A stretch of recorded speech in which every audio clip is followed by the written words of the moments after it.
Dahil bago ng disenyo ng pera, kupas na ang kasabihan na buti pa ang pera may tao, pero ang tao walang pera. Oo, kasi ngayon mga hayop na ang nariyan.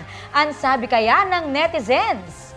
Ayon kay Mary Gail Pimentel, maganda at kakaiba at may dagdag na kaalaman pagdating sa mga hayop. Request ni Mary, ikaw may 200 peso bill sana raw, tarsier yung ilagay. Ang sabi naman ni Judy Naing, maganda yan. Hindi na aamagi ng pera at hindi basta-basta nasisira.